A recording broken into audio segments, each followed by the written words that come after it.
Now, Dave, it's time to move on to our feature. Yep, no mini topics this week. We're moving straight into our feature topic this week because it is a doozy. Yeah, well, you say doozy. I thought we'd start with something small and non-controversial. Well, yes, of course. As long promised, we want to look at Russell T Davies versus the Moff, and I guess the reason we're doing this now is that the Moffat era has just ended. It is, so it's time to take a bit of a look back, and I think rather than just talk about the Moffat era in isolation, let's talk about the whole of the new series and where the Moffat era fits in, how it contrasts. Hopefully that'll tease out a slightly more useful discussion than just talking about him in solo. Yeah, exactly. So, although we're plugging this as, RTD versus the Moff and it's a boxing match or something, we really do want to do this, seriously and go through each series, talk about any stories that stand out, ones that maybe don't, give each series an overall score, and tic-tac between, Russell's first and Stephen's first, and Russell's second, Stephen's second, and so on and so forth, and just see where we end up at the end of the discussion. Yeah, I think so. Because I know where I end up, and it surprised me. Yeah, I've got a very difficult final thought, and I'm not sure if it'll be the same when I get to the end of this. Okay, shall we begin? We should. So I've made a lot of notes here, Rob, about each individual series and how they compare and how we look back, but I was really interested, I want to say this right at the top, that there were a number of threads, both positive and negative, that I thought go through the whole of New Doctor Who, both Davies and Moffat. Mm-hmm. Insofar as they're both incredibly engaging, they're both incredibly lasting. I mean, let's face it, we're going into an 11th series of a TV show. Yeah. And it's still performing, relatively well. Has it lost some viewers over the course of 12, 13 years? Well, it has, obviously. But it's still powering on. And that's a very effective thing. At its best, both of the eras can absolutely kick you in the guts. Yeah. And really enjoy it.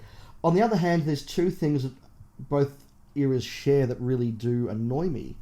One is the romance that's been brought into the show. I know I'm an old school fan of this. I know I'm a grumpy old guy in terms of this, but I don't want the Doctor to be a romantic or sexual character.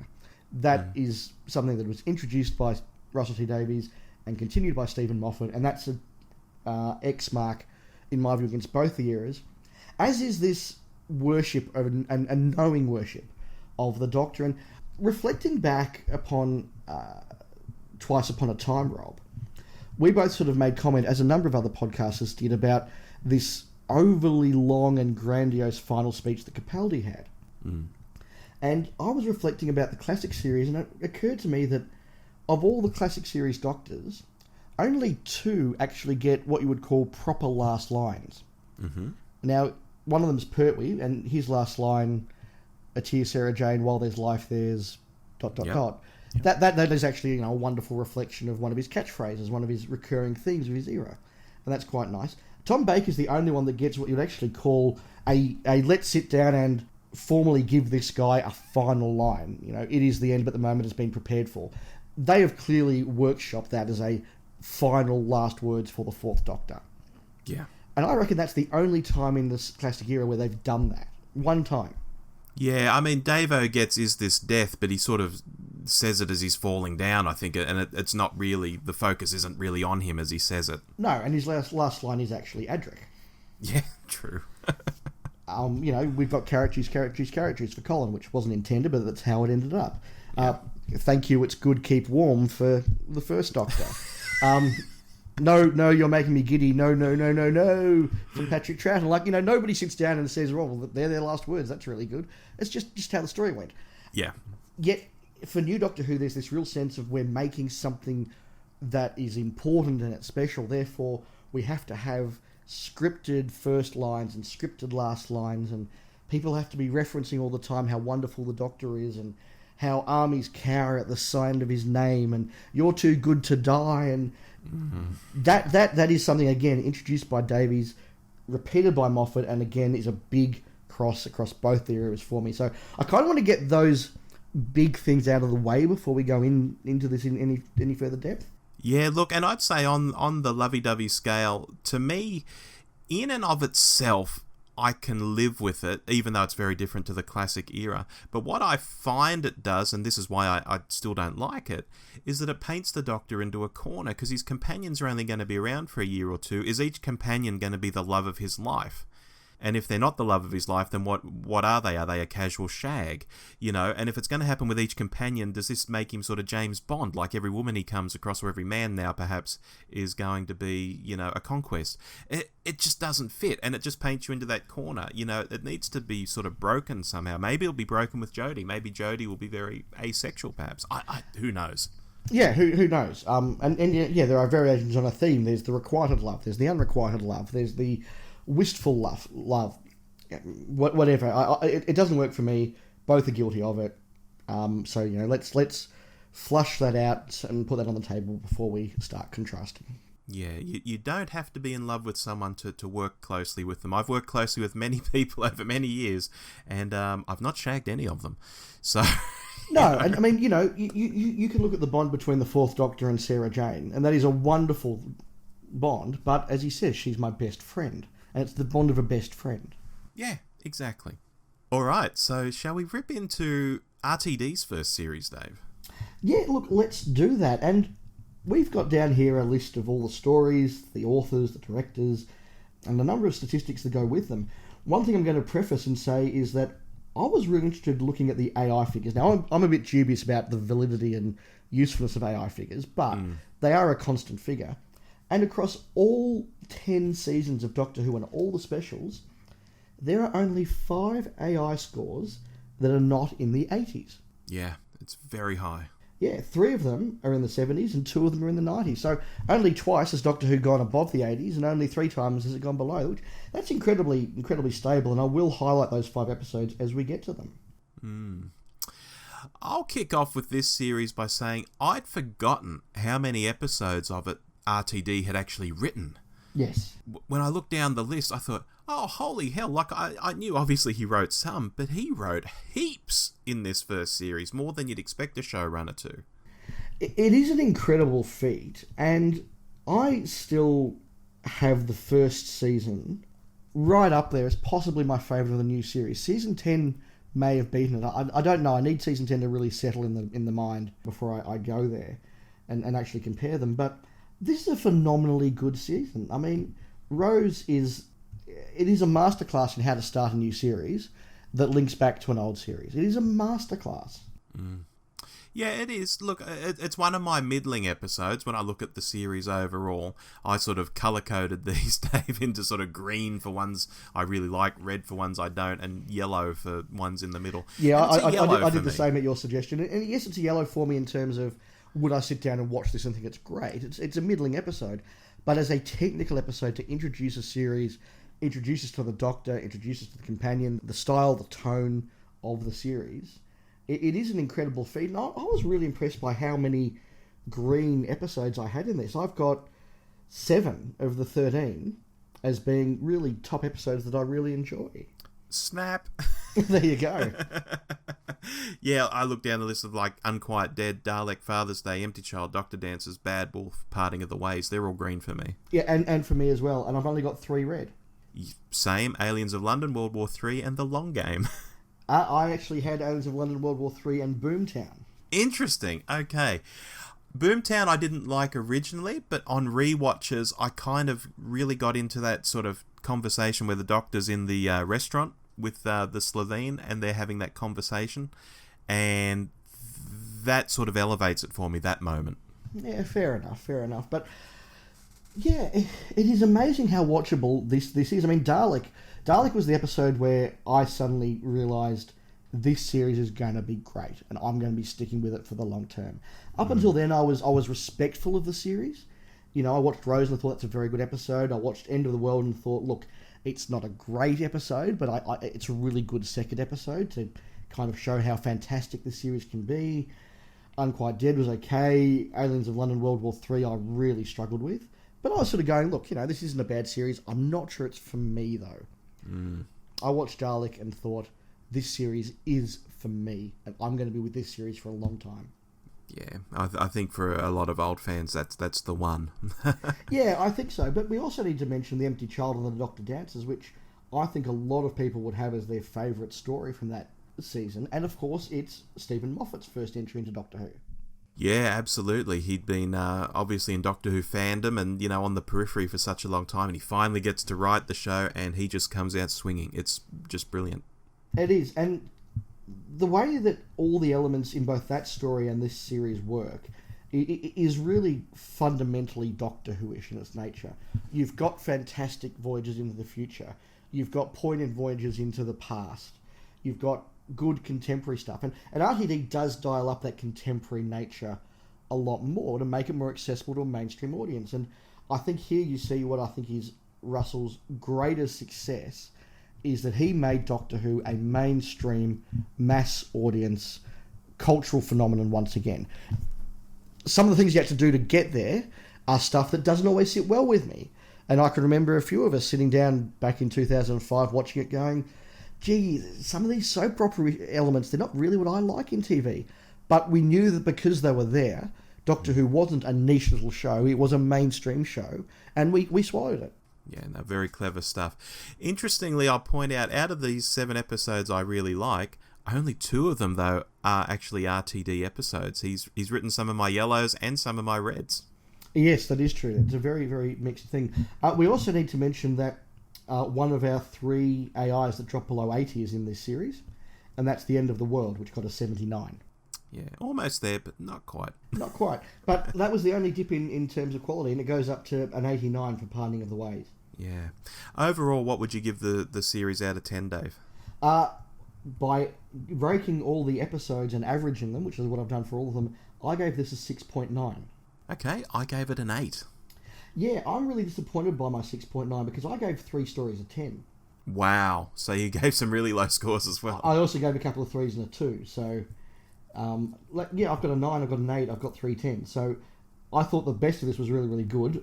The worst of it was actually quite low. And I want to be clear at the start, listeners, I've decided if we've got a scale out of 10, I'm using the entire scale. So I'm grading on a curve, if you like, for Doctor Who on this episode. Gotcha. It sounds like we're doing things slightly differently. I looked at the series overall and thought, what is my vibe on this series? Rather than individual scores, what is my sense of the whole series? So even though there's some duff stuff, I still think this is like an 8 out of 10 series overall. Yeah, my gut feeling would actually sit well with you. It's an 8 or even a 9 out of 10 overall. When I break it down, though, there's lots of 10s, but as I say, there's some 2s and 3s, so...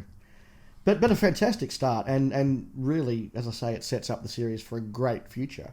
We wouldn't be here today if this series hadn't been what it was. Exactly right. Shall we move on to Moffat's first? We should. Now, Dave, I often say Smithy's first series, and this is Matt Smith's first series, was his best, and maybe it was Moffat's best too. It gets a little skewed for me at the start, because after a really good, first episode, there's stuff like Beast Below and Victory of the Daleks. My God, I was panicking about what week 4 might bring. But only Vampires of Venice really drops the ball later on completely for me. Hungry Earth and Cold Blood are sort of middling, but everything else here I find really solid for different reasons, and I really enjoy. I think this is peak Moffat. I'm going to half agree with you, Rob. Mm-hmm. I agree that this is Smith's best series. I don't agree that it is Moffat's best series. Interesting. And I'm going to flag a bit of a spoiler to come. I still struggle to assess the Moffat era as one homogenous era of 6 series. I feel very differently about the Smith era as I do about the Capaldi era. And that's a theme I'm going to be coming back to. Of the Smith/Moffat era, I agree that this is his best. I've got 110 in there. I've got a couple of 8s. The lowest I've got is 1.3, and then after that I've got a bunch of 5s.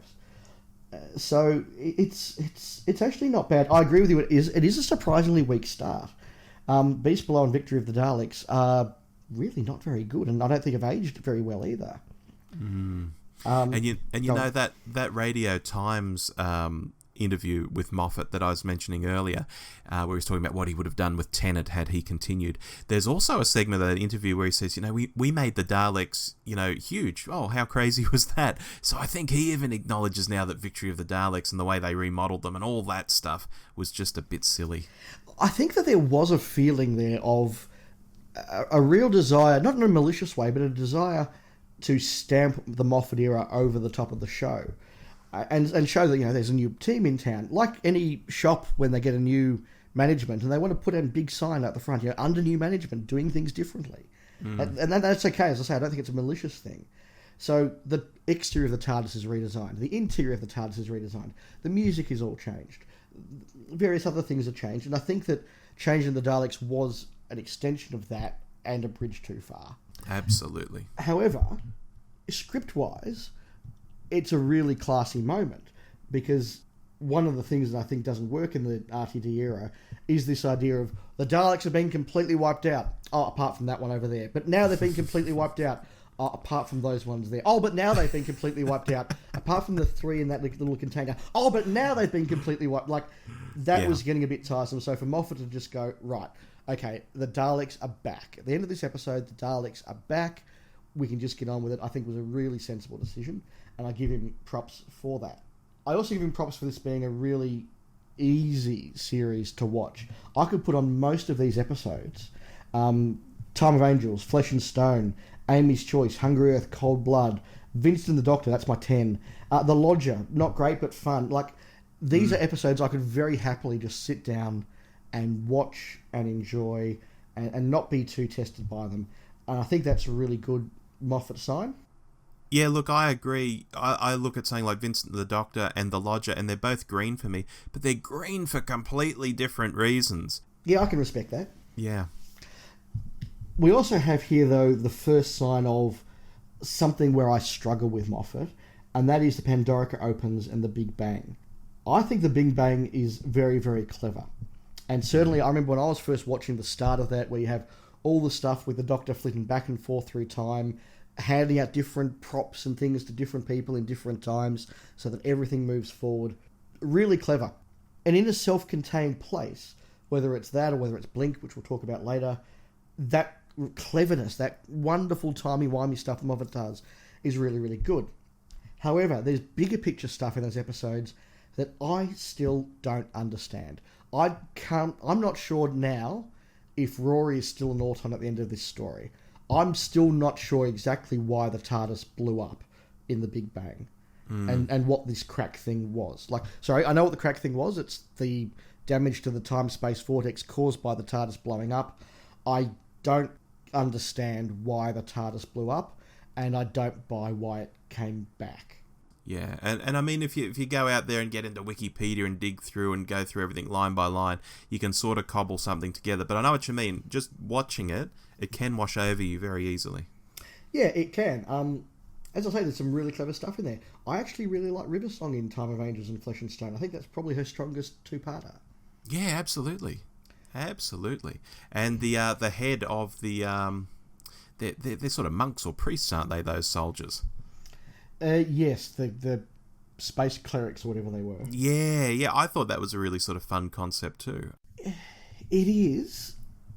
And again, taken there, it's a really good piece of Moffatism, because I can see now that that is the start of a very anti-military thread that would run through the Moffat era that I actually find a bit distasteful at some points. That is true. That now, with hindsight, I can see that's the start of a trend I didn't like. But I liked it at the time. I thought it was fresh and original. I liked Riverstone at this point. I thought she was fresh, original, clever, really good. So a lot of the things that maybe I'm going to get a little bit stale on, spoilers, as we go on, I'm actually really enjoying in Moffat's first series. And I think, again, he's got a really watchable first series. Like RTD's got an incredibly watchable first series.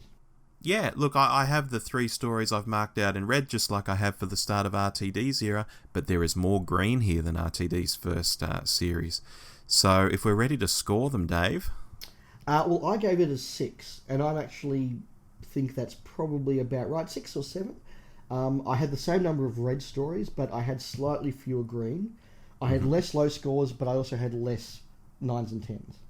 Okay, well, listeners, keep in mind I'm scoring in a different way to Dave. I give this a 9 out of 10. Because it has more green than RTD's first series, which I think is a legit 8 out of 10, so this has got to be a 9 for me. Okay, you see, I have it as... If I was giving it just on gut feel, and I said that Series 1 was maybe an 8, I would have this at maybe a 7, 7.5. I think it's just a little bit below. I don't think it hits the peaks quite as often. But they're both really fun, enjoyable seasons that I enjoyed watching. All right. Let's move on to Davy's second series. Yes. The difficult second album. Yeah, that's right. Difficult second album syndrome, as they call it. What's the other expression they have Americans say? Is it the sophomore album? The sophomore album, yeah, absolutely. Yeah. But, by God, he knocks this out of the park. This series comes out swinging. I like the first 4 episodes, again, for different reasons to each other. But when I, got to marking these in green and red and yellow, the first 4 are green for me. And then it dips a bit with the Cybermen story. I'm not too fussed on Idiot's Lantern either. But then it picks up again, only to go into a bizarre fortnight of Love and Monsters and Fear Her. And then it picks up again. So I guess what I'm trying to say is after a great start, this series isn't perfect. It goes up and down a bit, but it's pretty damn good. And no wonder it rated its ass off. It did, regularly getting 8, 9 millions right through most of the run, 6s in a few places. Interestingly enough, it does have our second occasion when the AIs drop below 80, and in fact, I believe, just let me scroll ahead. It's the one you're thinking of. No, I was going to say it is actually Doctor Who's lowest AI scores to date, and that is Love and Monsters with 76. Yeah. Which surprisingly isn't for me a red story, as some people might think, because a lot of people just hate that. I actually found it quite amusing and got into the spirit of it. It's never going to be a great story for me, but it's middling. Yeah, I'm middling on that one too. I agree, there's some fun stuff in there. You need to take it in the right way for it to work. I don't think it's ever going to be a classic, but I'm actually very different to you on this season, Rob. I really felt that Davies dropped the ball with this season. And looking at it, there's only 4 episodes that I've given a green to, and 2 of them are one story, The Impossible Planet and the Satan Pit, along with School Reunion and The Idiot's Lantern. There's a lot there that I just didn't quite like. There's only 2 I've got in red, which is Fear Her and The Runaway Bride, which we're cobbling on to the end of the season. But the problem I had here was I thought that the overall tone of the series was unbalanced. Having got the balance perfectly right in his first series, he turned the dial on a few things up and down, and I think it did fall out of balance. The Doctor-Rose relationship, I thought was absolutely awful. And I've said this before, I understand the concept of we're going to make them incredibly arrogant and annoying, and there'll be a payoff in episode 13. Yeah. Well, that's fine, but for 12 episodes, they're just arrogant and annoying, and you don't go back and go, oh, well, I'll change my feeling watching those, knowing that they're going to come up in episode 13. It's just 12 episodes of them being annoying. And that, to me, really was a drag on the season. I also felt that it wasn't quite as original. New Earth isn't quite as original and as exciting as End of the World. Tooth and Claw isn't quite as good as The Unquiet Dead. Rise of the Cybermen Age of Steel, I thought, having got the Daleks so right, he got the Cybermen so wrong. But that's not uncommon in Doctor Who. I think everyone gets the Cybermen so wrong. It is true, but gee, he did it badly here. Oh, gee. And then Army of Ghosts Doomsday, I get why it resonates with some fans, but I think you need to be watching it in a certain way to have it resonate, and it didn't with me. Because if your primary interest in Doctor Who is the emotional beats, then I think you get a lot out of this series. If you're more of a plot, character-driven person, like I am, then you don't, because I think take away the emotional beats from Army of Ghosts and Doomsday, there's actually not a lot there. Yeah, no, that's quite fair, and it's just such a shame. I'm just looking at some of these viewing figures. The lowest rated in this series is Impossible Planet and Satan Pit, which I think is the high point of that series, watched by the least amount of people.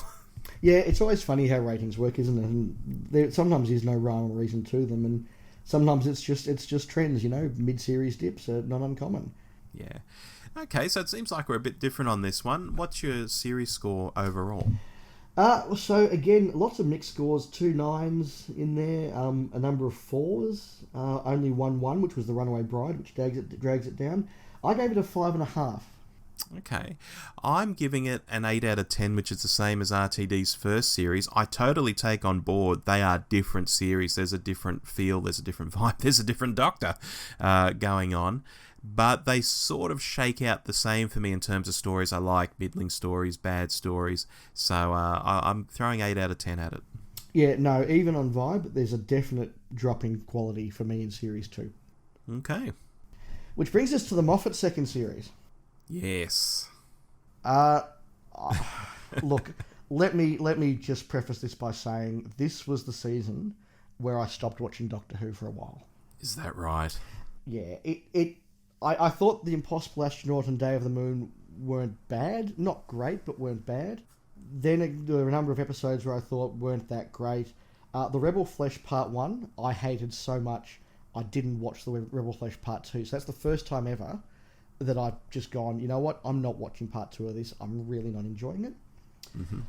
A Good Man Goes to War, I thought was just everything I didn't like about Doctor Who. It was just anti-Doctor Who for me. It was this big convoluted thing with lots of emotional beats that don't really make sense. Lots of the Doctor's so good that he just has to threaten them, and they give him. I didn't like it. There was the mid-series break, yep. And I thought, okay, you look, maybe I'm being a bit down on this. I can go away. I can refresh myself. It came back with Let's Kill Hitler, and that was it for me, Rob. I just thought, you know what, I'm not enjoying this anymore. I'm going to stop watching it. Now, 6 months later, when we sort of got to the quiet Australian summer, I did sort of watch an episode every couple of weeks for a while and got to the end of the series, because I have seen it all, but I'm sorry, this series broke me. Wow. Well, look, I had such high hopes for this series myself. It starts well and imaginatively. I really like Impossible Astronaut and Day of the Moon. I think that's doing some fun stuff. But then it does that awful Pirates episode. And I remember at the time, it just sucked all the tension out of what was happening in the wider arc. We just had 2 stories where big stuff was happening. This was clearly going to be the arc for the season. And then we just go off on this tangent, and we have this silly pirate story that's just awful. It then, of course, swung back a week later with The Doctor's Wife, which I absolutely loved, and I think, on the whole, most fans really quite like. But then it just goes into a run of middling episodes for me. Yeah, Rebel Flesh, Almost People, middling, Good Man Goes to War, Let's Kill Hitler. I've got those as middling episodes, not terrible episodes. Oh, okay. But then something like Night Terrors is just horrible. It picks up again a bit. You know, Girl Who Waited, I actually quite like. I don't like the Amy character, but ironically stories around her, like Amy's Choice and The Girl Who Waited, I quite like. The God Complex, I think, is particularly good. And Closing Time, because I had fond feelings for what they did last time with James Corden, I give that a pass too. Wedding of River Song, Dr. Widow and the Wardrobe, not so good. So, yeah, for me, the wheels have really fallen off compared to the RTD series we've just spoken about, compared to the Moffat series we've spoken about. Here, no, the wheels have fallen off. And it's important to say at this point that I know there are a lot of fans out there, particularly fans who came to the series with the new series, who actually rate this as their favourite season. So we would be completely remiss if we didn't acknowledge that and try and understand why. And I had a real insight once. I was listening to the Blue Box podcast talk about some of these things, and someone had written in, to the life of me, I can't remember who, and they read this letter, and then Matt Barber sort of went on and explained a bit further, and they talked about how when they watch a Moffat episode, they watch it once just to let the emotional beats flow over them and let them feel the emotion and the happiness and the sorrow, and then they go back and watch it a little bit more technically, and they don't really care what the plot is. And I think that there are very different personalities in the world. You know, you look at Myers-Briggs personalities, you know, introverts and extroverts, and sensing versus feeling and judging and all that sort of thing, and I think that comes into play in this. If you're somebody who watches TV, particularly Doctor Who, looking for emotional beats and looking to be sort of swept away and, you know, maybe shed a tear and all the rest of that, I get why Series 6 means a lot to you. And can I use as a test example The Girl Who Waited? Sure. I totally understand how if you're somebody who buys into the emotion of The Girl Who Waited, that would be an extraordinarily powerful episode for you, and all power to you. I don't buy into the emotion of it. In fact, when I watched at the end of it, I had Do you remember when Ron Howard was a guest star in The Simpsons, Rob? Oh, vaguely. And at the end, it ends with him doing this big pitch meeting with some Hollywood producers. And every pitch he has is, and it all ends in a big emotional crescendo when he has to decide if his best friend lives or dies. Yes. And I was about 10 minutes into The Girl Who Waited, and I was just sitting there going, okay, I'm going to sit here for 42 minutes, and at the end, it's all going to move into a big emotional crescendo when the Doctor has to decide if the Amy clone lives or dies. And you know which decision he's going to make, and I could see it coming. I'm like, don't manipulate me, you bastards. Don't be cynical. Give me a good plot. And it fell flat for me. So that's interesting, because it is actually the plot that I like in The Girl Who Waited. I think there's a real sci-fi element to leaving someone behind and having them age and you can't get back to them. Then there's another version of them getting around and all of this. That's kind of the part of that story I liked more so than the Amy running in slow motion and she's now a master with the katana and, and all this sort of stuff. I don't actually buy into all that. I actually just like the sci-fi-iness of the story, if that's a word. Yeah, I get it. And this is the interesting thing. I think a lot of Davies' work kind of is I think a lot of Davies' work is consumed at one pitch and at one level, no matter who you are. Yeah. Moffat's work, I think, does work for different people in very different ways based on your personality. And I think that, as I said, something that can be an absolute surefire hit for one person is a complete miss for somebody else. And that's a really interesting way to write. It's not a bad way to write, but let's face it, Moffat's second season is controversial. I have many friends who think it's terrible as well. I know people, though, who think it's the best series ever. And it's amazing. It's extraordinary. You could do some real research on how there is such a divergence in this. But, as I say, it is the season that broke me. Yeah, well, look, I'll go first with score. This time around, I'm giving the lowest score I've given thus far, which is a 7 out of 10. And that's earned through stuff like Impossible Astronaut, Day of the Moon are great, Doctor's Wife is fantastic, I Love the Girl Who Waited, God Complex is fantastic, and, Closing Time's not bad either. So it does enough to sort of scratch its way to a 7. But certainly there's a sea of yellow in this list for me. Yeah, look, I'm very down on this series. I'm sorry to those who are fans. I hope I've explained my rationale for it. But I've only got a few 6s in these as my top scores, a number of 1s, so it comes out at 3.5. And frankly, I think that summarises my feelings about this season quite adequately. I hope I've explained why I feel that way. No, I think you have. Moving on to RTD's third series, for me this one starts on a middling sort of episode. I think Smith & Jones is a bit ordinary. It picks up a bit with Shakespeare Code and Gridlock, but then we get into that god-awful Daleks two-parter, and then stuff like the Lazarus Experiment and 42, which are both yellow for me. And I was a bit disappointed watching this series up until that point. What's that? Week 1, 2, 3, 4, 5, 6, about week 7. I was in week 7 thinking, I don't think this is very good. But then it comes home on a wet sail, at least for me, Dave. Human Nature, Family of Blood, Blink, Utopia, Sound of Drums, Last of the Time Lords. What a wet sail to come home on. I was fascinated coming back to do my assessment of this season. Interestingly enough, it's the only season that I didn't see going out on a weekly basis. It actually coincided with when I was doing my recruit training in the Air Force at Officer Training School. So okay. I didn't get to sit down and watch television in the evening. And so I would sort of, get copies from, sent up from home every so often with, here's another 3 episodes of the latest Doctor Who series. And when I had a moment, I'd sit down and watch one. So I have a very strange memory of watching this. My memory of this season is it was the best season ever. Wow. Then I sat down and actually looked at it. And I haven't got a single green bit of colour until past the halfway mark. And in fact, I've got several red stories before that. Daleks of Manhattan, Evolution of the Daleks, abysmal. The Lazarus Experiment, terrible. 42, kind of flat. Gridlock, yeah. Shakespeare Code, yeah. Smith & Jones, yeah. It's actually, for half the series, it's actually kind of appalling. It sounds like I'm a little more forgiving, but we're on the same path here. Yeah, look, appalling's a strong word. There's watchable stuff in there, but it's not brilliant. The thing is that it's got that run of, I think, maybe 4, maybe 5 episodes, depending on how you feel, as you say, Human Nature, Family of Blood, that's still my favourite Doctor Who story in the new series ever. Yeah. Blink, it's a classic. It will be in my top 5 new stories, no doubt. Utopia would be my top 10, no doubt. That is a brilliant story. Sound of Drums, again, really engaging. When I watched that the first time, not knowing what was going on, and, you know, John Simm's master's great, and the plot's unveiling, and he's winning, and it's exciting. And yeah, there's a group of 5 episodes there that I just think are brilliant. All 10s and 9s for me. Yeah. Last of the Time Lords, I think, dips down. I gave it an 8. I could easily have given it a 7. It's got the Doctor as Christ. It's got the Doctor as Christ, and it's also got this... It is kind of the apotheosis of the Russell T Davies Deus Ex Machina, feeling good and love solves the day thing, where, you know, because everybody chants the Doctor's name and says the Doctor's awesome, the Master loses his power.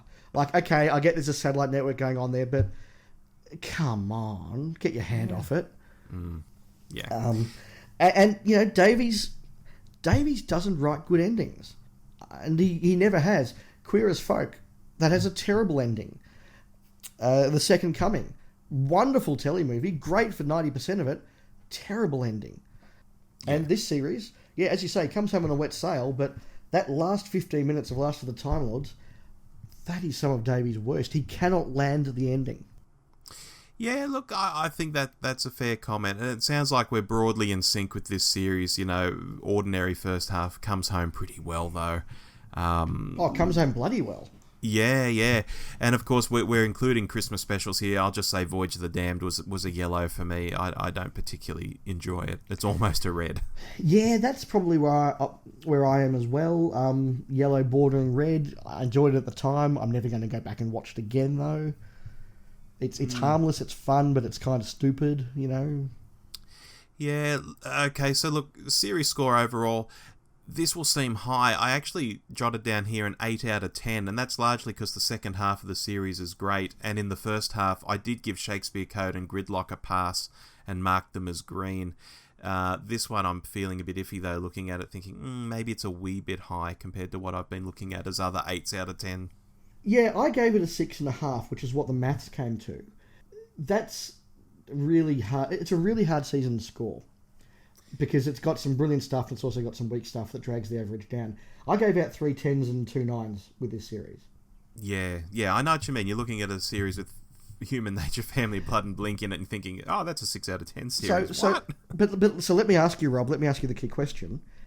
Overall, is RTD's third better or weaker than his second and his first? It's certainly not better than his first or second. Probably closer to his second. You see, I actually think it's clearly better than his second. Is that right? And for a long time, I thought it was his best ever. It's only as I've gone back and looked back at them in a bit more detail that I've really started to appreciate the first series and put that above it. I still think that his third series is a return to form, even if it takes a while to get there. And it's some of his best work. Yeah. Okay, well, maybe I don't feel so bad with the score I've given it then. Yeah, interesting. But it is a tough series to assess. And let's face it, by the time you're getting into a third series, you are starting to get into, not a slog, but definitely a grind. You've got to come back and do it all again. You've had your first album, you're very excited, it's done. You've got your difficult second album. Now you get into like, we're doing this every year. Which sets up the Moff's third season, which is season 7 overall. Nice segue. Yeah. This was, of course, this really should be 2 series. Like, yes, it was broadcast in 2 separate chunks over 2 different years because there were budget issues, and I suspect when we get the Richard Marsden book on the Moffat era, knowing exactly what happened with the budget and the production of Series 7 will be a fascinating story. Oh, that will be a great book to read. Yeah, it'll be a great book to read even generally, but I think particularly around Series 7, there's some really interesting stuff going on about how it should be, Series 7 should have been the first 6 or 7 up to Snowman, and then Series 8 should actually be Bells of St. John through the Name of the Doctor. But we call it all Season 7 because otherwise you'd have Ian Levine going, "They've cut the series by 50%, how dare they?" And you know what? I think if Moffat reverts to type and reverts to the kind of, Doctor Who fan he was 20 odd years ago when he'd get around online saying things to fanzines like, oh, no one could act in the Hartnell era, you know, a lot of Doctor Who was crap and all of this. If he reverts to type, he might come out and reveal a lot of this stuff a lot sooner than we think. You know, fingers crossed. Yeah, that'd be good. How do you rate this series, Rob? This series, Dave, when I look at visually what I've got a couple of greens to kick off. There's a couple of greens towards the end, and the middle is a sea of red and a sea of yellow. This is the series that I know people instantly bag, but I was curious to go back and look at it again to see if that was right, or whether, I don't know, there was something I could maybe pull out of the wreckage, not to be contrary, but just to see if there was something more to it now that some time has gone by and I can look at it more objectively. But yeah, it's not all that great. You know, several of the episodes I flag as being the good ones, I know are controversial. Like, I quite rate the Crimson Horror. I know people who don't like that. I quite rate Dinosaurs on a Spaceship. I was horrified by that title when I first heard it. But the story itself was harmless, and pulling together that team of, you know, people from across history, bonkers, but fun, you know, and I took it in the way it was intended. So, you know, there's some of the ones I give, you know, a green light to, literally. But the rest, Dave, you know, yellow, red, there's not a lot to recommend this. Yeah. So I said that Series 6 was the one that broke me. In effect, I broke up with Doctor Who. Series 7, the Moffat's third, is the series of, for me, okay, look, we've had a really good relationship for so long. Let's not end it. Let's try again and see if we can make this work. Oh, dear. And slowly falling in love with the series again. Really? Not because I think it's a brilliant season, but I just think it's an enjoyable season. Asylum of the Daleks is flawed, but enjoyable. I think Dinosaurs on a Spaceship is a lot of fun. We're both on the same page with those two. Yep, A Town Called Mercy, a lot of fun. Power of Three, a lot of fun for 2/3, and then it just is an absolute nonsense of a finish. Yeah. Angels Take Manhattan, a lot of fun for 2/3, a nonsense of a finish. So you know, those 5 episodes kind of just got me back into Doctor Who. I don't think they're classics, but it's very easy to watch. Much like Moffat's first series, I don't think it's quite as good. I don't think there's as many good stories there, but I do think they're both very straightforward to watch. Second half, mixed feelings. The Snowman I actually thought was pretty terrible, and I fell asleep for a large part of it. I woke up just in time for Somebody's Crying to be bringing people back to life, and thought, no, I'm not going to go back and watch this. Yeah. Unfortunately, because I had slept through about 15 minutes. Bearing in mind, folks, I watched this on Boxing Day after a very long Christmas, a day at the cricket, and feeling very, you know, tired, and, you know, about 40 degrees temperature, so that's why I fell asleep. It did mean, though, that in The Bells of St. John, when the Great Intelligence, as played by Richard E. Grant, suddenly rocks up, I'm like, what the hell's going on here? Why is Richard E. Grant suddenly back? But again, like, a kind of fun story. Rings of Akatan is bloody terrible. It's awful. It's a great setup, followed by 10 minutes of the Doctor with his hand on his reciting a story to a giant fantasy pumpkin in the sky. It's bloody awful. Yep. Cold War's kind of fun. Hyde's kind of fun. Journey to the Centre of the TARDIS, yeah, take it or leave it. Crimson Horror, not my cup of tea. Get why you like it. I really enjoyed Nightmare of Silver. I thought that was a lot of fun. Yes, I can't stand that. Yeah. Again, the Moffat era is in this series showing a bit more of its divisiveness, where what I consider can be kind of fun, other people will go is kind of awful. I find this a fun, watchable series. It's not a classic one. It's not one that I'm going back to very often. But, you know, having hated the last one, I really hated the last one, I've gone, you know what, Doctor Who's just fun. Let's enjoy this. And, of course, ends on the Name of the Doctor and the big reveal of John Hurt. Yeah, I don't have a lot of time for Name of the Doctor, I've got to say. Okay, so it dips a bit for you at the end. It does for me at the end, I'm afraid. All right. What would you give it overall? Overall, look, I had no 9s and 10s, but I also had no 1s and 2s. So it came out at a very average 5.2. I think that's a little harsh. It maybe should be a 6. I think it's not a classic series, but it is a very watchable series. It's a more consistent series than RTD's third. Okay. I give it a 7 out of 10, and that's largely because of this sea of yellow and red I have in the middle. There are stories I quite like. There are clever stories. There are good stories. It just doesn't look good to me when I look at this, you know, graphically. I think, oh, hell, what's gone wrong here? But again, yeah, it's interesting. I haven't got huge pools of green or red on this one. It is a large sweep of yellow, but that compares to RTD's third, which is like a big chunk of red and then a huge chunk of green. Yeah. So, do you give your points out for consistency, or do you give your points out for having more classics, even if some of them are duds? Which one is better? And I would say if you're sitting down watching Doctor Who every evening once a week, I think consistency is kind of better. And maybe you need to give the Moffat points for doing a consistent series, even if it doesn't quite have the classics that others do. And some would say this does have classics. Yeah, they would. Now, earlier, Dave, I mentioned I thought we'd had peak Moffat in his first series. I'm going to go out on a limb here and say in Russell T Davies' fourth series, I have peak RTD. There are no reds in this list for me. Ooh. Yeah, I was surprised by that too. I was really surprised by this series as well. And this is something that's been sneaking up on me for about a year now. I don't remember Russell's fourth series as being particularly good. I don't particularly remember enjoying it at the time. However, when I go back to watch it, when I look at each individual episode, it's really, really good. Are we having a snap moment? Look, I've got two reds in there, and they're going to be ones that most of fandom will disagree with me on, and that is Silence in the Library and Forest of the Dead. Jesus, really? I just think that this was Moffat as a writer rather than a showrunner at his low point.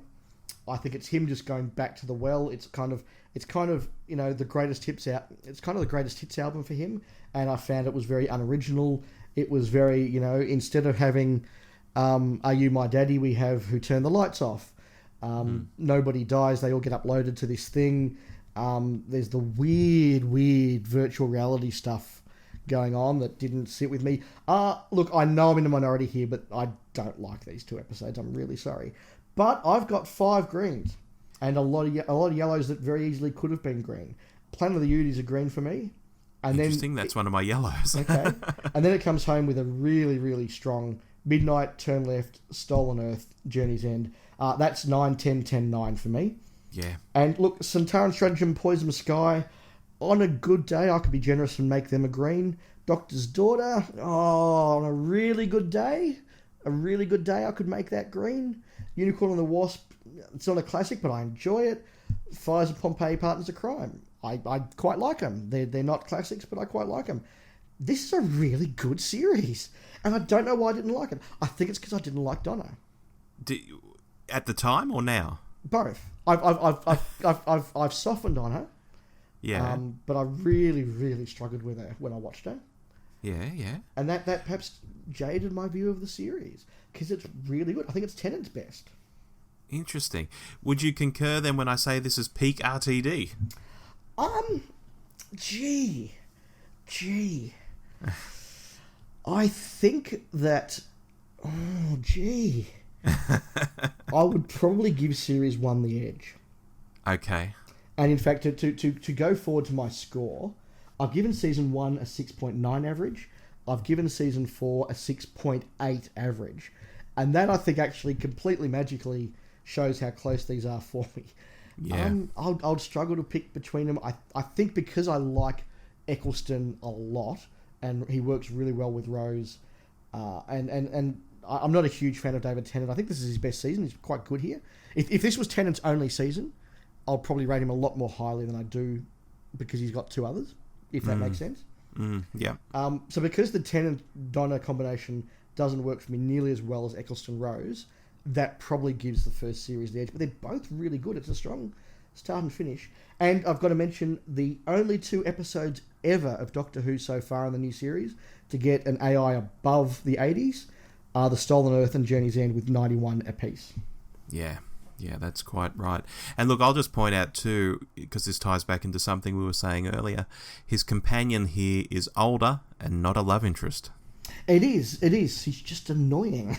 I think, and it's funny, I was talking to some fans in Britain about this, and I think that her character does resonate more with the British than it does with people out here in the colonies. I think Donna's character is a very English character that we kind of just don't have a an equivalent of in Australia, and I don't think they have in America either.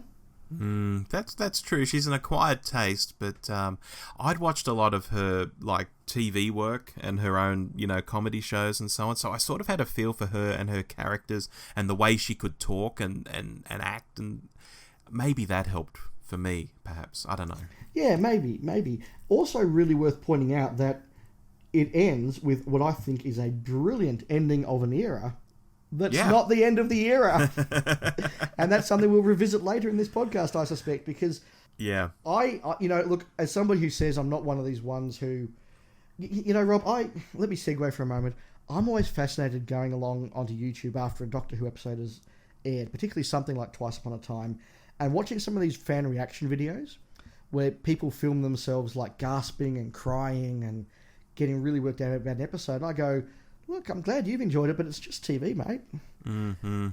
If ever there was an episode that got me like that, it was Journey's End. That bit at the end where you see all of this thing that's come together, Doctor Who at this international high where you've got Torchwood and you've got the Sarah Jane adventures and great characters from all of them, and to see all of them around the console, bringing the Earth home, the Murray Gold music swelling, that was a moment when my chest, beat hard. And that was a moment, if I was doing a reaction video, that's the one where I'll be, getting really, really emotional. That hit it for me. Yeah, look, I concur. My series score, I'm giving a 9 out of 10 here. So is this the best one so far for you? It is. Yeah. It is, yeah. And I'm surprised by that. This has been an interesting exercise in general, just to go back after so long and to really, put my thoughts into it and see where things shake out. Yeah, that's all I'll say for the moment. I actually think it's on my to-do list now to go back and watch Series 4 in a row as a new series from start to finish and just enjoy it. Because, it's better than I remember. Series 3 was weaker than I remembered. Series 4 was better than I remembered, I think. We know, just looking at these dates, if you start in April, that's the 10th anniversary. Oh, wow. Oh, wow. Yeah. And look, finishing with figures in the 8 millions as well. Yeah, and even a 10.5 for the final one. Yeah. Yeah, fantastic. It's important to remember just how big a deal Doctor Who was at this point in time. Yeah, agreed.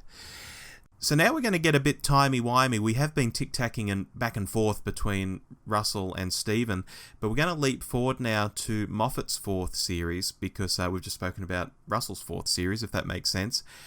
And of course, this is introducing a new Doctor, Dave. This is a whole new world again from his era with Smith. It is, and it felt to me like a new era. It actually felt to me like a bigger reset than Series 5 with the start of Smith did. Oh, it's a big call. What do you think about it? I have a lot of affection for Moffat's 4th series. I enjoyed watching it more than I had enjoyed watching Doctor Who for quite a number of years. I think it's his best series so far. I actually think that, and I'm sorry to say this to those who are Matt Smith fans, but I think that Capaldi's first series is better than all 3 of the Matt Smith series. I don't think that this is his best Capaldi series, and I haven't got a huge amount of green on this one. I've got a few, but it starts badly and it finishes badly, but in the middle, there's a run of episodes: Robot of Sherwood, Listen, Time Heist, Caretaker, Kill the Moon, Mummy, Flatline, I need to watch again because that didn't work for me at the time. Forest of the Night. That is a really good run of really enjoyable stories in my view. Again, not many 9s or 10s in there. Listen's a 10. Time Heist I gave an 8. Robot I gave an 8. But there's nothing below a 6 in there either in my view. Interesting. I'm a bit down on this series. I mean, I was so delighted that Capaldi was the Doctor. I'm not one of these people who wanted the Doctor to be young and fresh. I was quite excited that, the guy from the thick of it's going to be in Doctor Who. Jesus, this is great. And I was really disappointed. There are 4 green stories here, and one of them is the Christmas episode. So from the season proper, only 3. Deep Breath, Listen, and Mummy for me. There's quite a bit of yellow, which means there are some, fairly decent stories, maybe ones that are knocking on being green, but quite a bit of yellow. And there are 4 red, including the series finale 2-parter, which I think a lot of people are down on, given it features the Iron Patriot and so on. Yeah, I gave that a 0. Yeah. I think gave Dark Water a 1 and Death in Heaven a 0. My distaste for Death in Heaven is on the record. I'm not going to labour the point again here. I think that it's interesting. It starts and ends like the Matt Smith era. Okay. Deep Breath and Into the Dalek, I think, are very Matt Smith stories. Dark Water and Death in Heaven, I think, are incredibly Matt Smith stories. They're very convoluted. They're full of arc stuff that if you watch it looking for emotional impact, I get why it works. But I think if you look at it from terms of the actual plot, it is just an absolute mess. It is an absolute nonsense. I think it's all overplayed. Kind of the same with Deep Breath. I remember I actually was very naughty when the scripts of the first 5 episodes leaked. I actually went and read the script for Deep Breath, and when I got to the line where the Doctor says, "It's okay, I speak Tyrannosaurus," I thought, oh no, not more of this shit. But actually, it's a kind of fun episode. I don't think it's a great episode, but it's kind of fun. Into the Dalek, I think, is a mistake. Yeah. I think the Doctor there is not just alien, he is a prick. Yeah. And it is a mistake. But after that, I find this a really watchable series. I enjoyed sitting down on a Sunday evening at 7:30 with my dinner and watching Doctor Who, and outside of the start and the end, there's nothing there I don't like. It's all just fun, enjoyable stuff. And in that sense, I think it's very, very comparable to Russell's 4th season. Just a shame that Russell ends with probably his best series finale ever. Moffat's 4th ends with, I think, his worst series finale ever. Oh gosh, I have to disagree. Oh dear. Colour-wise, this looks nothing like RTD's 4th, where okay. I had no red at all. Here I've got red, I've got yellow everywhere. Where are your reds? My reds are Kill the Moon. Ooh. In the Forest of the Night. Ooh. Dark Water and Death in Heaven. Okay, the last two's fair. You see, this is the thing. And I sometimes think it depends on how you're approaching the series and how the momentum of a series is carrying you. And because I was really enjoying this series, I was willing to overlook some of the rough edges in Kill the Moon and Forest on the Night and just take them as fun stories and enjoy them. Maybe I'm in the minority on that. I think I am. I was getting really annoyed with where Clara was going. I thought Clara's time was up. She should have been gone at this point. And the slapping of the Doctor, and all that sort of stuff. What episode is I'll slap you so hard you'll regenerate? I mean, good grief. What a thing to say to someone. So, look, I agree with you that Clara was a problematic companion. I never enjoyed her run. I think by this stage I kind of blanked her, to be honest. So is this a case where, like for me with Davy's 4th, my dislike of the Donna companion drags my vibe down? Is it that Clara's dragging your vibe down on this one? Clara definitely dragged my vibe down, Dave, on this series, yes. Okay, yeah. Interesting. Maybe what we need to do as an experiment sometime this year, Rob, is I'll rewatch Russell's 4th, you rewatch Moff's 4th, and we'll reassess and see how we both come back. Okay, deal. That can be an episode mid-year sometime, maybe.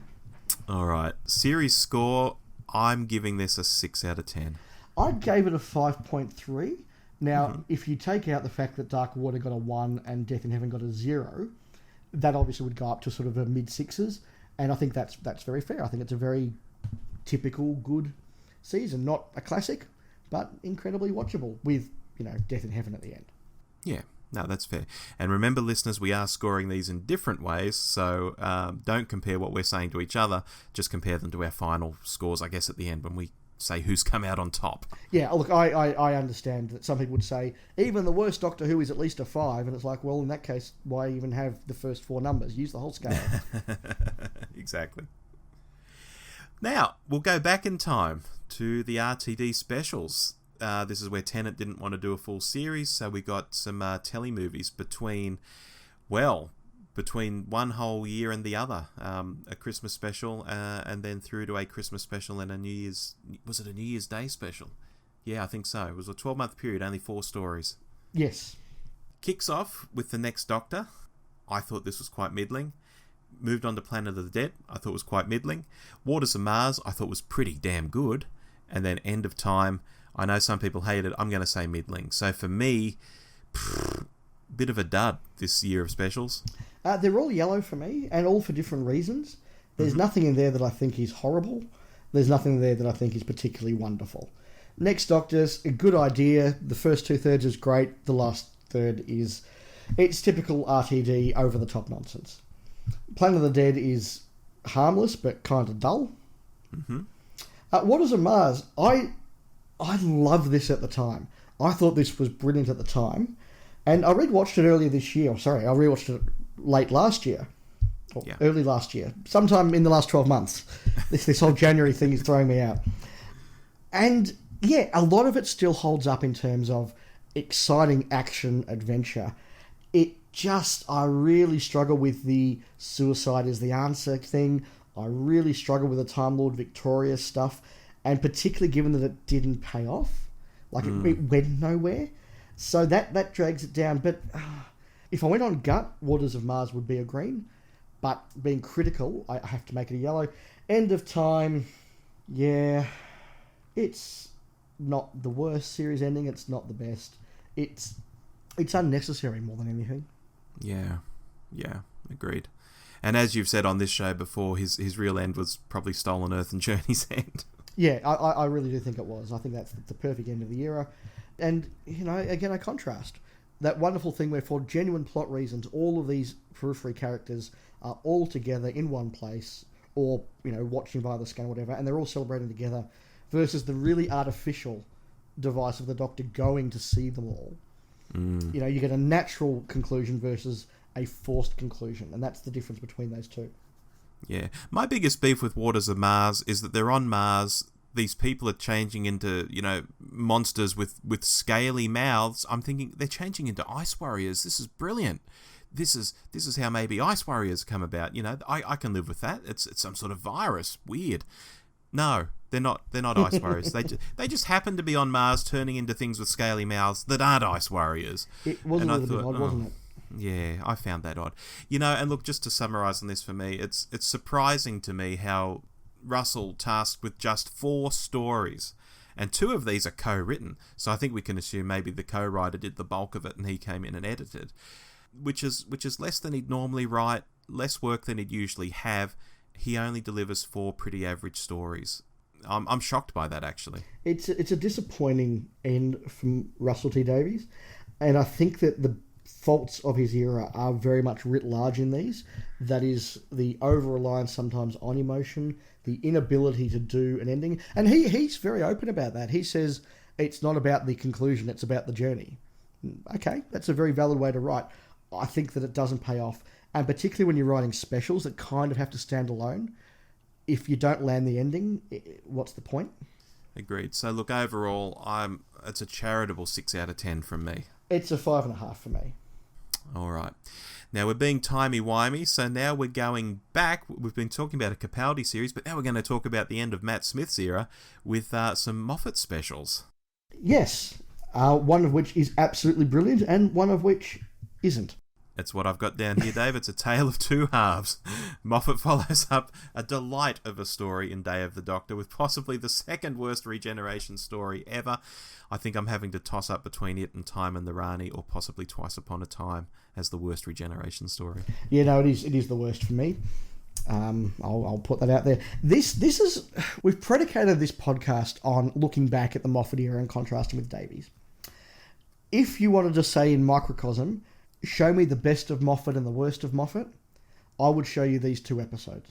Yeah, that's fair, actually. The best of Moffat, witty, clever, timey-wimey but self-contained timey-wimey, character moments, twists, visual spectaculars, surprises. Everything's in there. This is a witty, fun, clever story. This is Moffat at his best in Day of the Doctor. And Moffat himself thinks it's probably the best thing he'll ever write, or be regarded as the best thing he ever wrote. Yeah, very, very possible. Very, very possible. In contrast, Time of the Doctor, a little bit too smug, a little bit too clever. Timey-wimey in a way that doesn't quite work. An over-reliance on emotion that doesn't really land. Characters coming back that really don't need to be there. Yeah. So, if you ask me to summarise all the things that I think are negatives in the Moffat era, I would put on the Time of the Doctor and go, that, ladies and gentlemen of the jury, is my case writ large. Yeah. Yeah, look, no complaints from me. I think you've said it all. It is a game of 2 halves here. Yeah, and it really is amazing that... Not amazing, perhaps interesting, perhaps fortuitous, that Moffat can have these highs and these lows. And I think he throws out different things. And they don't always land. But, you know, when I look back on the Moffat era in 5 years' time, will I appreciate that he did throw out so many different things, knowing they wouldn't always land with everybody? I think I will. When you're watching them every week, you want every episode to land. Yeah. And so maybe at times, you know, it was hard to watch the Moffat era because they didn't always land. But looking back, I think we respect what he did. Yeah, look, when we talk about Twice Upon a Time, if people have heard our episode on that, I think his whole concept around testimony needed its own story, maybe even a two-parter. What a great idea, and it's just thrown away. Is that the kind of thing you mean, you know, that he throws all these ideas in? Sometimes they're not explored, sometimes they don't land, but they're there? Yeah, something like Journey to the Centre of the TARDIS. It's not my favourite episode, it ends with a stupid reset button, but I'm glad he tried it. You know, dinosaurs on a spaceship. That shouldn't have worked, but it did. I'm glad he tried it. You know, Rings of Akatan. I hate it, but I'm kind of glad that he had a crack and that he tried to do something different. Because there's other times when he did something different and it absolutely lands for me. Exactly right. So look, I found it very hard to score this because there's only 2 stories here and I'm not being as scientific or mathematical as you. I've thrown a 7 at it, and that's just because Day of the Doctor's off the charts and Time of the Doctor isn't. And that's kind of where I ended up with the vibe. But that's an imperfect score for me. Well, I did the maths and I got a 7 as well. Very good. Which is a 10 and a 4, so...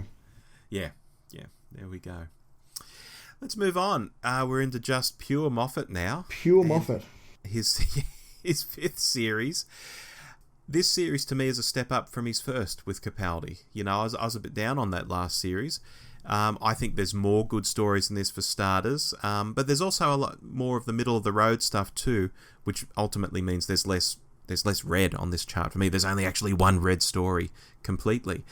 I'm pretty happy with this, although it is a largish sea of yellow, and you know, people say Capaldi was wasted by the writing, and this absolutely triggers some people. They go crazy. But when I look at this first series of Capaldi and this second series, there's red, there's yellow. It's not as good as I wanted it to be. You know, I would have loved to have seen, you know, a few more green stories in these series so far. I have a real problem with assessing this series, Rob. Mm-hmm. I said just a few moments ago that I thought Capaldi's first series, Moffat's 4th, was the best that Moffat had written so far. I think the weakest Capaldi is better than the best Smith. Yeah. So I really enjoyed Moff's 4th. My vibe is that his second Capaldi series was weaker. Interesting. However, when I've actually given it a scores and done an average, the average actually comes out higher. So I'm not sure what I can say. I only have 2 stories here that I put in red. Is one of them Sleep No More? Oh, why haven't I put that in red? Uh-oh. I probably should have put that in red, actually. Yeah, I only have 3 stories that I put in red. Look, Sleep No More is one, and the 2 Zygons, I actually think I have some real problems with the Zygon episodes. I think they're badly written. I think they're quite offensively written in some ways. I think the Doctor is actually expressing some very bullying and racist sentiments, particularly in the first one. I think his, don't fight terror, go hug people speech that people love to repeat is extremely misguided.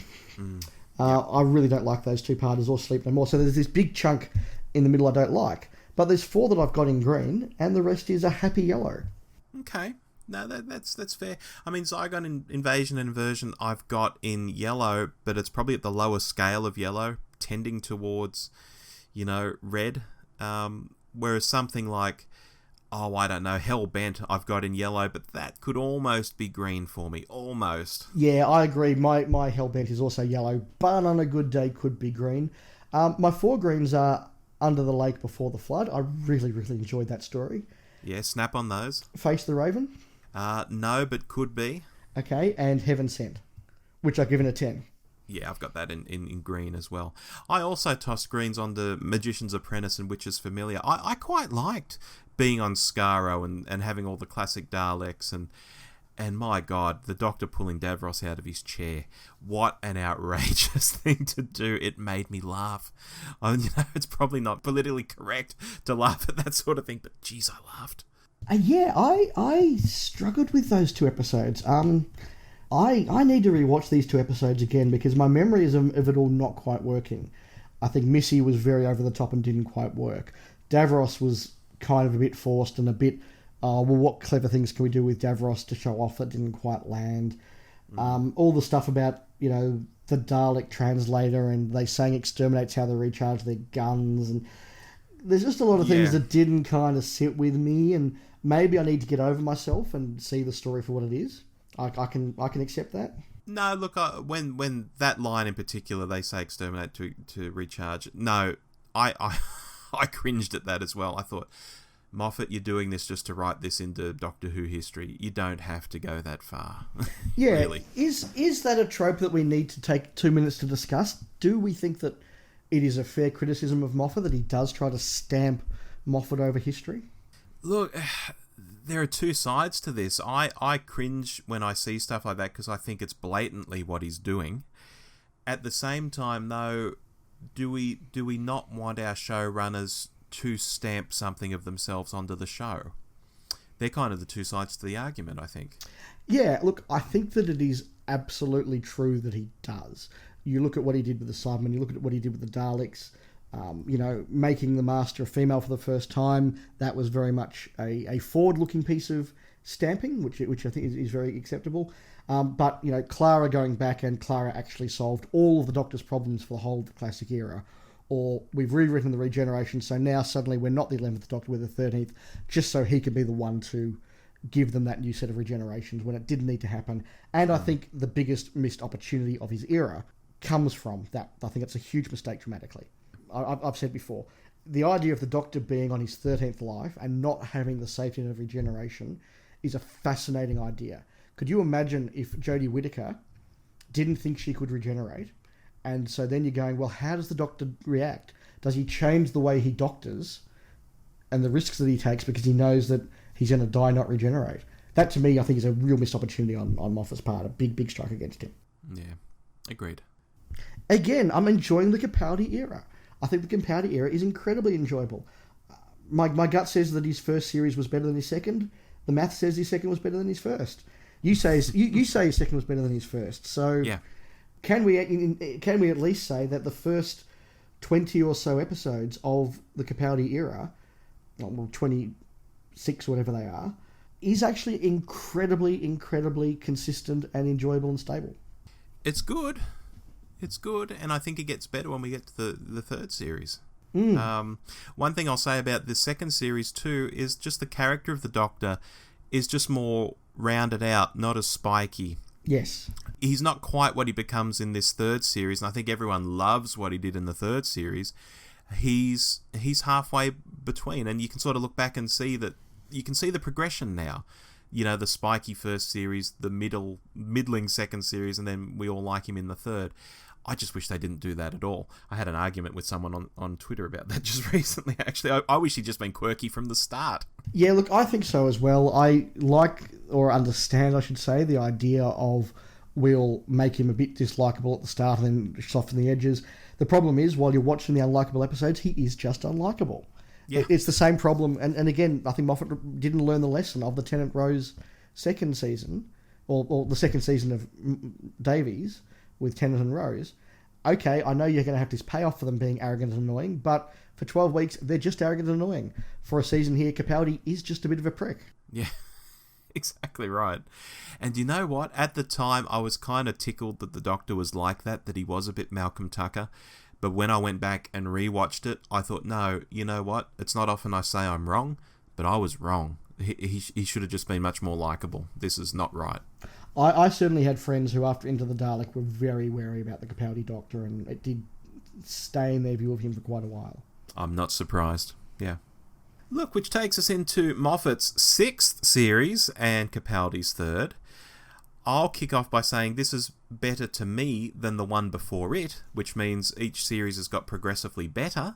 And again, the Capaldi Doctors evolve, which we just spoke about. And I think there's a great irony in this series that Moffat's probably 2 series beyond where he should have left, in my opinion. Murray Gold's been there way too long himself, and so on and so forth. And yet this emerges for me as the best of Capaldi's tenure, and it wouldn't have been made if those guys had gone, or made in this way at least. So I don't want to sound like a broken record, but to go back to that, was he wasted by some of the material he got? I think the answer is yes, and I know that triggers people, but I just look at this series and think if only his first couple of series could be as good as this, and I know you quite like the first couple, so, this is just me talking. I just think there's some really average stuff to begin with, but this brings him home pretty well, I think, this series. I think that this series is fantastic. On the numbers, I've given it the highest score I've given to any of the 10 seasons so far. On the vibe, as I say, I go back and forth as to whether it's the Eccleston series or season 10, and I don't think I can assess that until I've had a couple of years to really let it sink in and age a bit. Before I go on, you've said that series 10 is Capaldi/Moffat's best. Do you have it as Moffat's best full stop? In which you ask if it's as good as Smithy's first series. Oh boy. You see, for me, it's a clear yes. Oh, well, it's not clear to me at all. I'm scrolling back quickly to do this live, as it were. You know what? It's better. Yeah, it's better. There might be one more dud story, but there's less yellow and more green. Yeah, my vibe is it's better. Yeah, so let me put forward a bit of a contention here. This is Moffat unchained, just writing good stories. I think that what has pulled the Moffat era back for me, particularly the Moffat-Smith era, is that sense of perhaps trying too hard to be a bit too clever, to have a few arcs and twists and themes that run through and never quite resolve themselves satisfactorily. Whereas in this one, you kind of just got the Doctor and a really cool companion having some really cool adventures. I've got 8 greens in this series, and I got reds. 7. And I've got no reds. No reds. I could probably give Lie of the Land a red on a bad day, but I was generous and stuck to yellow. I found this an incredibly enjoyable series of just good stories. The Pilot, Smile, Thin Ice, Knock Knock, Oxygen, all of them really enjoyable. Eaters of Light, World Enough in Time, The Doctor Falls, that's 9, 10, 9 for me. Yeah. It dips a bit in the middle with a 3-parter. Empress of Mars, yeah, that's fun as well. I think it's amazing that we've both said that Moffat's 6th season, where, he should be burnt out, he should be spent, he should be done. And we've both said it's his best work. And I wonder if that is because he did feel a bit unshackled, a bit unchained, and he's just delivering weekly good stories. Yeah, and as you say, the companion situation has changed. This is my argument for changing companions once every year or two. People are horrified when I say, oh, look, you should have some companions that are just there for a year. People are like, no, because what if you really like someone? No, it's more interesting to have Doctors with different companions. It mixes things up. It gives the writers different things to do. You don't get as bogged down as you did when we had Clara, to harp on Clara, and her story and just trying to make interesting things for her to do. I think the circumstances have also helped him here in terms of who the companions are and what else was going on. Okay, so let's sidebar again there and have the companion conversation.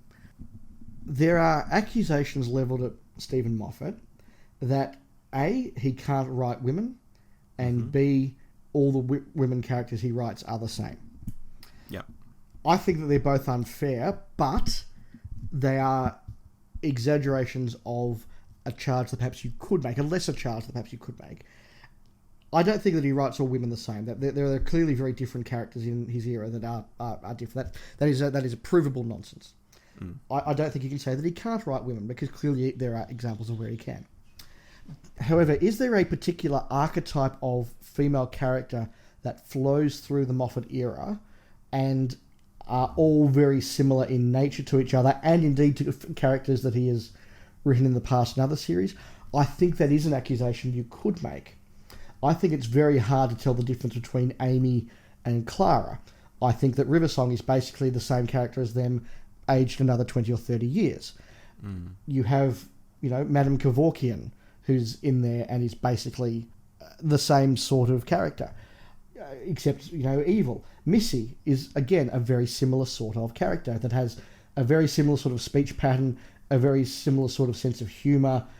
Am I wrong here? Am I right here? Do you see what I'm saying? I'm trying to thread a needle here, Rob.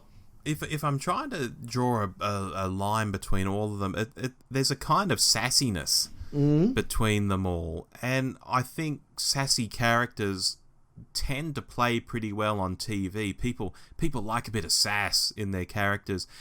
Maybe it's harder to write more nuanced characters who are a bit different to that. So maybe it's almost lazy to lean on, I'll just make this character a bit sassy. That's always fun. Look, you could say the same, though, of Joss Whedon. A lot of his characters were quite sassy and had quippy one-liners and things like that. But I do see what you're saying. Yeah. Yeah, and I'm not necessarily saying this and therefore you write off the Moffat era and he's guilty or whatever. Not at all. I'm trying to say that I think that the charges levelled at him are unfair. I think he can write women. He writes different women. I do, however, get that... And I'd almost call it the Linda Day character. Yes. And, when I went back and watched Press Gang a few years ago, I found that in the last series of Press Gang, Linda Day was actually a very difficult character to like. And I think that sometimes Clara and Amy were very difficult characters to like. Missy was very difficult to like. Riversong, by the end of it, was very difficult to like. If you are not careful with sass, you go from being sassy and fun to sassy and kind of obnoxious and kind of arrogant and kind of not someone I want to hang around with. Yeah, and when you're not the lead character in the show, you've got trouble. Yeah, so I do think that is something that we need to reflect upon with the Moffat era. And again, with Bill, I feel as though he's not trying so hard, and so he just writes a fun character. And particularly as she settles down, she's not really a sassy character. She's just funny. And she has moments of not being sure of herself. She has moments of fear. She's more human and more realistic. And this is the thing, when you talk about writing television, I always use the contrast of The Office versus the Drew Carey Show. Okay. The Drew Carey Show is set in an office, but it's all about everybody's got a quip and a one-liner and a little barb. And you go, that's really funny and entertaining. I'm laughing a lot. But offices aren't like that. Yeah. Whereas The Office with Ricky Gervais, there are moments there of, interminable silence and awkwardness and people who think they've got a zinger and it really doesn't land. And, that's why that series is so good, because offices are like that. And I think that Clara and Amy were so cleverly written that you go, you know what, people aren't that clever and they're not that witty, whereas Bill did feel like a real person. Yeah, agreed. Absolutely agreed. Clara and Amy are the Drew Carey Show. Bill is The Office. And that's the tagline for how we'll sell this episode. Perfect. Okay. Your series score, Dave. Mine was 8 out of 10. Mine was 7.5, which is comfortably the best I've given. It beats the 6.9 I gave to Series 1. And it could be that in a couple of years I'm going, yeah, you know what? I've given this time to mature, and Moffat's last series is the best series of New Who. It could be by then, of course, that Chibnall's first series is even better. Yeah. Who knows? Well, fingers crossed. But yeah. So can I then give a really important fundamental point that I've been building towards across this? Yeah, of course. I struggled to compare the RTD era to the Moffat era. Mm-hmm. Let me say now, if I had to pick one of those two, I would pick the RTD era. However, if I was comparing the RTD era to the Moffat/Smith era to the Moffat/Capaldi era, that would be very, very difficult. And I think that I would actually pick the Moffat-Capaldi era as the best of the three, followed by the Davies era, with the Moffat-Smith era bringing up the rear. Okay, that's fair. Yeah, so when you go, hey, Davies versus Moffat, and I go, oh, gee, okay, Davies, I guess. But if you let me break them into two, I'll go Moffat. That's an interesting way to break it down. I genuinely didn't know where I would come out, so what I used was averaging all these scores I've given. And I have those results in front of me. Go on. RTD, average, and this was my vibe, this is what I gave each series and then averaged. RTD, 7.75. The Moff, 7.25. 0.28. Ooh. And to me, as soon as I saw those figures come out, I said, you know what? That's quite right. They are so close to each other, 0.5 between them. I thought, yeah, I can live with that, because I think maybe I lean towards RTD but gosh, there's a lot of really good Moff, and the fact they are almost equal in this, and this was done without me adding up as I was going along in my head trying to make them equal. This was honest scoring, my vibe on each. They've ended up almost the same. That's really, really interesting. Looking back, I think the Russell T Davies era is a more accessible era, and in many ways a more fun era. Yes.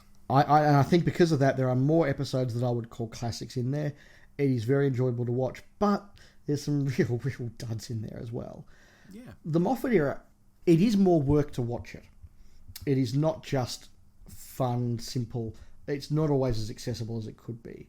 It's way more for the fans. It's way more for the fans. But the Capaldi era particularly is incredibly consistent and fun.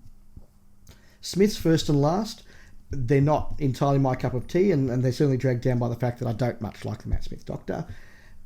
There is a lot that I can sit down and just watch and enjoy. Not classics, but just watch and enjoy. It is overshadowed by Series 6. I don't like it. It doesn't work.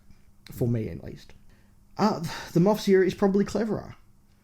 The Moff's era hits the highs at the end. The Davies era has a good start, a weak middle, and a strong finish. They're very different vibes. I do have to give Davies the points for making the show a mass appeal show. I don't think that the Moffat Doctors have ever quite caught that mass cultural phenomenon that Davies did with him and David Tennant. Yeah, no, not at all. However, Moffat broke into America, and he has placed Doctor Who, particularly his era, with a number of other very popular cult series with a very dedicated fan base that I think will perhaps stand the test of time with them better than the Davies era. Yeah, look, agreed on that. I mean, there's a whole debate as to whether Doctor Who should be made for the American audience. But I guess with the way BBC funding is going, the money worldwide rakes in is actually quite important these days. It might be more of an old school fan's view of, you don't make this stuff for the overseas market. You're meant to make it for your license payers. But I guess times have changed. Yeah, I think so. And we're now entering a world of the Netflix, Amazon, etc. tailor-made television where you actually don't have to put something on to free-to-air broadcast and hope the audience turns on the television.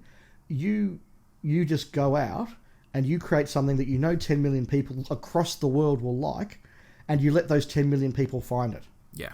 And I think Moffat's era is more a reflection of that era of television. Russell T Davies is turn on the TV at 7:30 and watch Doctor Who, and everybody can kind of enjoy it, whoever they are. Moffat's is more go and find your niche bit of television.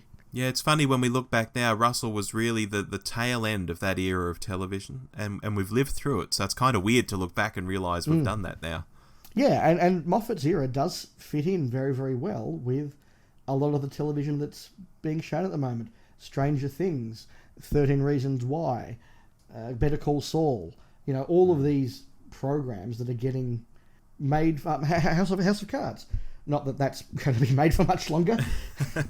Oopsie. Yeah. I'm looking forward to episode 1 of the next series where Mrs. Underwood takes a phone call. Oh no, my husband's been shot off screen.